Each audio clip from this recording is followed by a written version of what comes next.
Welcome back, guys. Welcome back. Um, okay, so today is going to be amazing. I'm just going to say it up front. Here's why. We take the fundamental problems of life and examine them from an entirely different level of thinking, an entirely different lens, paradigms. Like this stuff is it's so gold. Um, Today we're going over a section that's called "The Way We See the Problem is the Problem." I love this because it gives us the opportunity to like take a step back and to realize how we view our problems. Like that's why the problem exists in the first place. And so essentially a lot of times when we try to solve our problems, we're looking at it from the wrong lens, which ultimately makes it very ineffective. Our actions make it sorry our attempts to solve the problem are very ineffective because of the way we see the problem. So we're just going to dive straight into it, guys. Um, so he says here, and again, I'm just doing this for my own like learning and to embody these principles into my own life, so that I may achieve my goals. And so I'm just reading this and giving my insights and thoughts on it because for me it's very, very powerful, and I learned a lot doing it in this way. So it says here, people are intrigued when they see good things happening in the lives of individuals, families, and organizations that are based on solid principles. They admire such personal strength and maturity, such family unity and teamwork, such adaptive, synergistic, organizational culture. That's really true, actually. Like, if you look at any like successful company or like business, like all of them are like talking about like you admire their like strength, their integrity, their discipline, their commitment to solving these problems, to getting better. It says here, and their immediate request is very revealing of their basic paradigm. So again, our language, the questions we ask, the words we use can reflect our basic paradigms, how we view the world, ourselves, and situations or ideas. And so their immediate request is very revealing of their basic paradigm. How do you do it? Teach me the techniques. What they're really saying is, give me some quick fix advice or solution that will relieve the pain in my own situation. So essentially, they're seeking for personality ethic solutions. So whether it be skills or techniques or just like one-liners or knowledge, when in reality it's like, no, it's like your inner character. Like, how disciplined are you? How integrous are you? How hardworking are you? How grateful are you? Right? They will find people who will meet their wants and teach these things. And for a short time, skills and techniques may appear to work. They may eliminate some of the cosmetic or acute problems through social aspirin and band-aids. I love that. How he uses this idea of aspirin and band-aids to heal like social problems. But it's only like for a short time, like these skills and techniques. But the underlying chronic condition remains, and eventually new acute symptoms will appear. That's interesting. So essentially, if you don't take care of the underlying chronic problem, you may appear in the short term with skills and techniques to eliminate some of these problems, but in reality, there's more problems that are just going to come up. I think of this as like a tree, right? So if a tree is producing evil fruit, I can go in and cut off the branches with evil fruit. But more evil fruit is going to come. Why? Because the roots are corrupt. It says here, the more people are into quick fixes and focus on the acute problems and pain, the more that very approach contributes to the underlying chronic condition. So the more that I focus on cutting the branches off instead of watering the roots and making the roots healthy, then the less healthy the roots are going to be. The way we see the problem is the problem. He says here, look again at some of the concerns that introduced this chapter and at the impact of personality ethic thinking. So this is going to go back to the very first episode. I've taken course after course on effective management training. I expect a lot out of my employees, and I work hard to be friendly toward them and treat them right. But I don't feel any loyalty from them. I think if I were homesick for a day, they'd spend most of their time gabbing at the water fountain. Why can't I train them to be independent and responsible, or find employees who can be? Personality ethic tells me I could take some kind of dramatic action, shake things up, make heads roll, that would make my employees shape up and appreciate what they have. Or that I could find some motivational training program that would get them committed. Or even that I could hire new people who would do a better job. So he's saying like there's this effective manager, or there's a manager who doesn't feel any like loyalty from his employees, doesn't feel any like productivity or like I guess trust.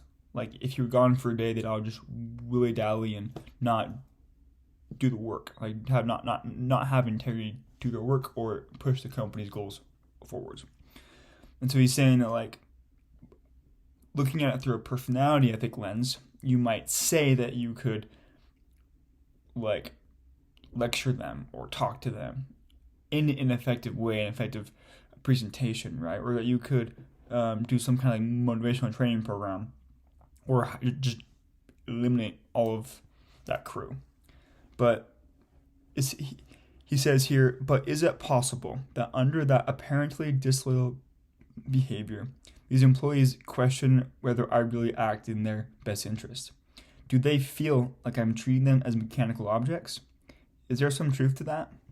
So if you view these people as things, if you view them as, like obviously they're people, but if you view them as things, as a means to an end, then they're going to feel that you view them like that, and then you feel like they're just mechanical things, or just like objects. And so yeah, like of course they're not going to have their loyalty.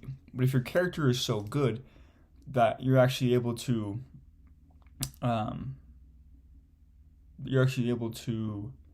like show to them that you truly do care about them, and that's like a genuine true care, then yeah, you're gonna have loyalty.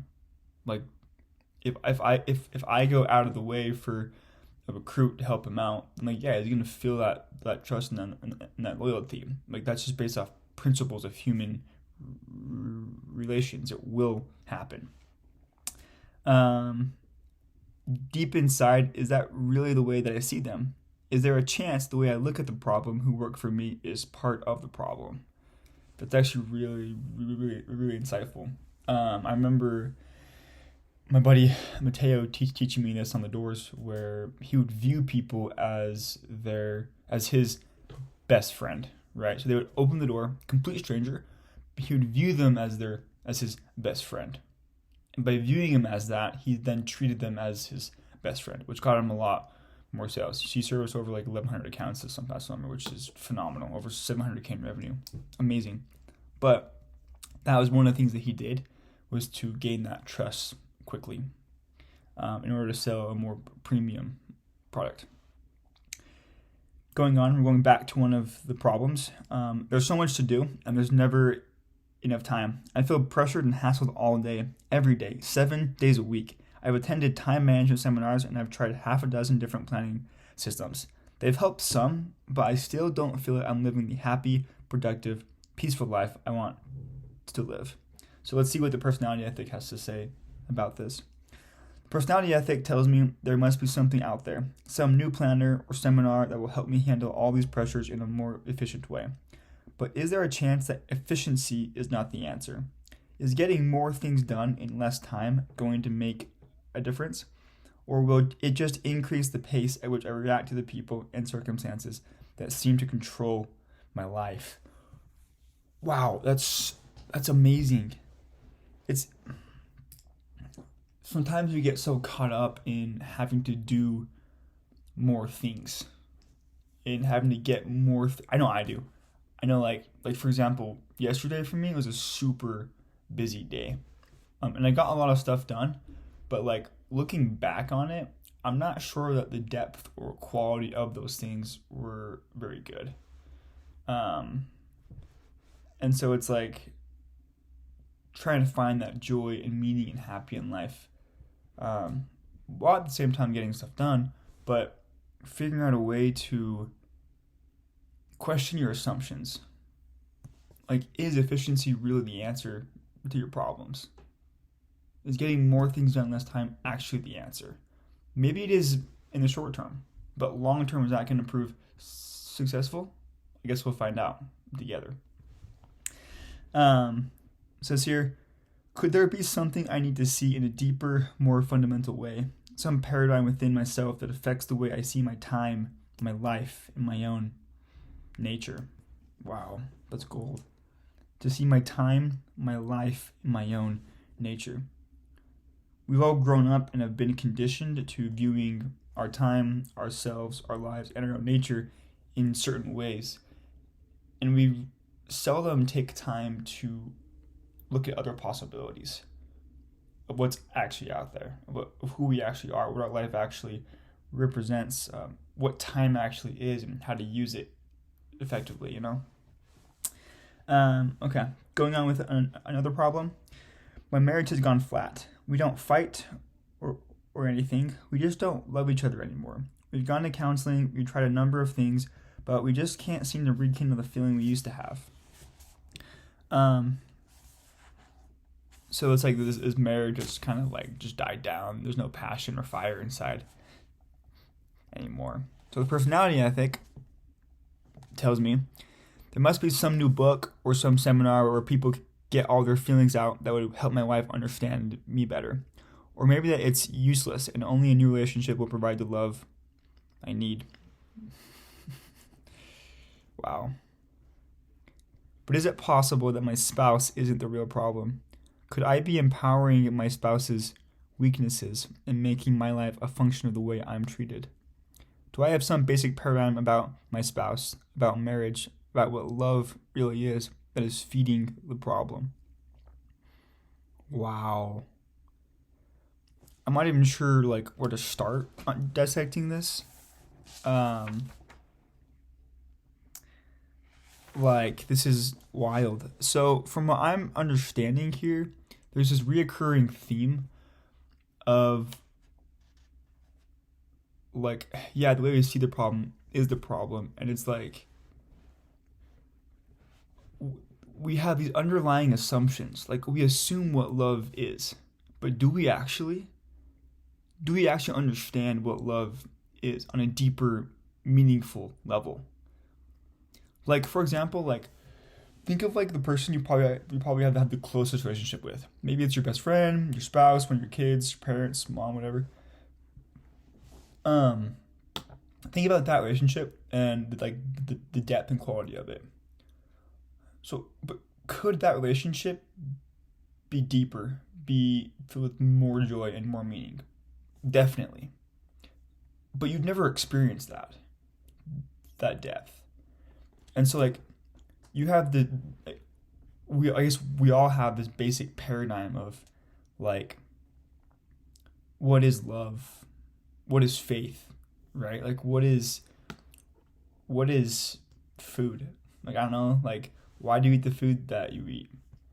You know? But it's like these basic paradigms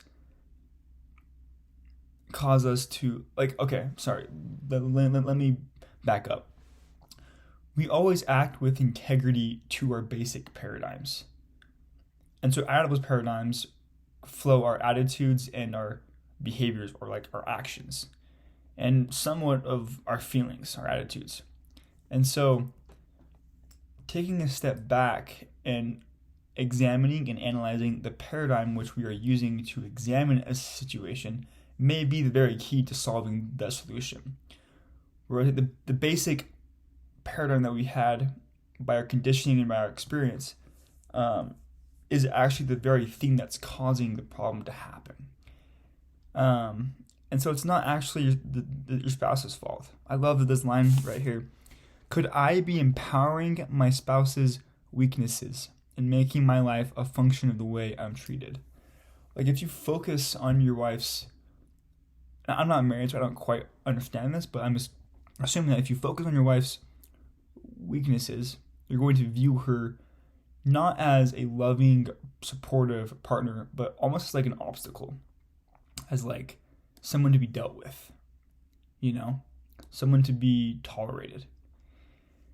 And when you view someone like that, you begin to treat them like that. And when you treat them like that, they then feel like you don't love them. And so if someone feels like you don't love them, why should they love you? And so your basic paradigm is causing the very problem you're trying to solve. That's amazing. Do I have some basic paradigm about my spouse, about marriage, about what love really is that is feeding the problem? That's so gold. Like in any goal that you have, what are your basic paradigms? Because those very paradigms might stop you from getting to that goal. That's amazing. Okay, I'm gonna have to think more about that. Can you see how fundamentally the paradigms of the personality ethic affect the very way we see our problems, as well as the way we attempt to solve them? Definitely. Whether people see it or not, many are becoming disillusioned with the empty promises of the personality ethic. As I travel around the country and work with organizations, I find that long-term thinking executives are simply turned off by psychology and motivational speakers who have nothing more to share than entertaining stories mingled with platitudes. They want substance. They want process. They want more than aspirin and Band-Aids. They want to solve the chronic underlying problems and focus on the principles that bring long-term results. I love how Stephen Covey here is talking about long-term results and how important that is. Because it's true. So often as humans, we think short-term. We think, hey, look, I need to fix this problem right now. When in reality, like that efficiency mindset of like using little as time as possible to get this thing done, maybe the very thing that's causing that problem to happen. It's like because of that paradigm that we even had that problem in the first place. Like wild. I'm trying to think right now of things in my life that are that way. You know? Like, I don't even know. I gotta think on this, guys. Wow. Yeah, okay, I'm gonna think on it and get back to you guys because this is gold. Yeah, guys, thank you for hopping onto this. Really appreciate it.